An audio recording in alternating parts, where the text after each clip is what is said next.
ইয়াতে কিছুমান ব্যক্তিয়ে ADREত ভুল উলিয়াবৰ কাৰণে দিনে ৰাতিয়ে বিৰামহীন প্ৰচেষ্টা কৰি আছে। মই তেওঁলোকক ধন্যবাদ আৰু অভিনন্দন জনাইছোঁ। আপোনালোকে যিমান খুঁত উলিয়াব খোজে খুঁত উলিয়াই থাকক।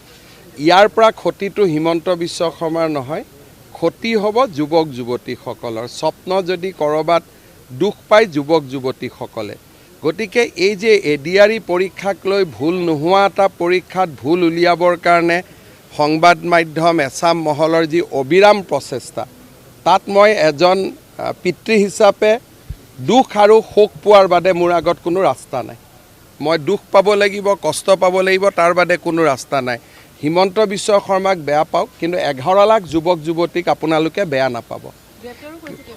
নাই কালি চাওক, যেতিয়া ঘৰত ডাঙৰ এটা উৎসৱ হয়, ক'ৰবাত কিবা অকণমান খেলি মেলি থাকে, সেইখিনিয়ে পৰীক্ষাটোত প্ৰভাৱ নেপেলায়। এইবিলাক কয় সাহিত্য সভা হ'লে আগতে আমি পেপাৰত পঢ়িছিলোঁ পাৰ্শ্বজ্যোতি বুলি।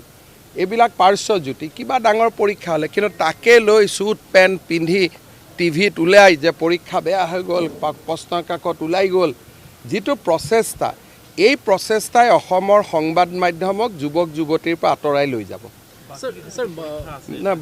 পৰীক্ষাটো সকলো ভালেই হ'ব, পৰীক্ষা নিশ্চিতভাৱে ভাল পাব। দুখীয়া ল'ৰা ছোৱালীয়ে চাকৰি পাব। যেতিয়া চাকৰি ৰিজাল্ট ওলাব, প্ৰতিজনৰ দেউতাক মাকৰ খবৰ ল'ব। সাহস থাকিলে ষ্টুডিঅ'টো দেউতাক মাকক মাতিব। দুখীয়া দৰিদ্ৰ পৰিয়ালে চাকৰি পাব। কিন্তু পৰীক্ষাটোত ভুল উলিয়াবৰ কাৰণে একাংশ সংবাদ মাধ্যম যেনেকৈ নামি পৰিছে, তেনেকুৱা হ'লেতো কোনেও পৰীক্ষাই নাপাতিব ভৱিষ্যতে ভয়তে। মই ভয় নকৰোঁ বুলিহে পৰীক্ষাটো পাতি আছোঁ।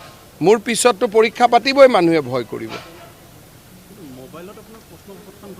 এইটো 2:17তো তাৰপিছত পৰীক্ষা হৈ যোৱাৰ পিছত প্ৰশ্নৰ কাকতখনটো এতিয়া খোলা হৈ গ'ল। অহাকালিতো আমি দিয়েই দিম 29 তাৰিখৰ পৰীক্ষা।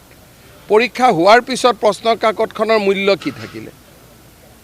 হৈ যোৱা পৰীক্ষা তাৰ পিছত প্ৰশ্নৰ কাকতখন তাৰ মূল্য কি? সেইকাৰণে মই এইবাৰ সেৱাক কৈছোঁ, প্ৰশ্নৰ কাকতখন ঘৰতে লৈ যাব দিব, নহ'লে সংবাদ মাধ্যমে এইখনক লৈ ৰাজনীতি কৰি থাকিব।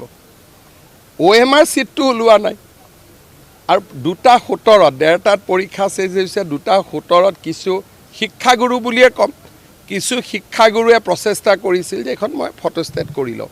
কিয় লৈছিল চাম, কিন্তু তাৰ পৰাতো পৰীক্ষাত একো ক্ষতি হোৱা নাই। পৰীক্ষাটো 1:30টাতে হৈ গ'ল, OMR চিটটো জমা হৈ গ'ল।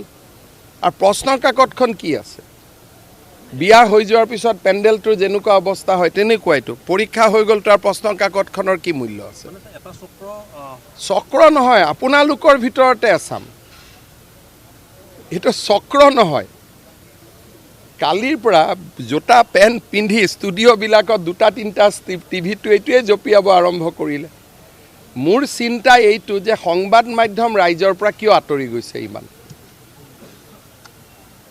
আপোনালোকে ইমান আঁতৰি যোৱাৰ প্ৰয়োজন নাই। 11 লাখ ল'ৰা ছোৱালীক পৰীক্ষা বেয়া হোৱা বুলি কৈ দিলে, ৰাতিটো 2-এজনে আত্মহত্যাও কৰি ল'লেহেঁতেন দুখত কষ্টত।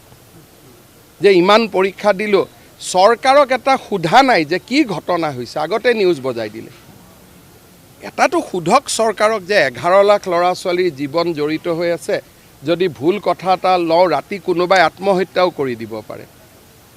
অসমৰ 2-এটা সংবাদ মাধ্যম, মই নাম নকওঁ আৰু বিশ্বকৰ্মা পূজাৰ দিনা যি ধৰণে মানুহৰ পৰা আঁতৰি গৈ আছে, এইটো চিন্তনীয় বিষয়।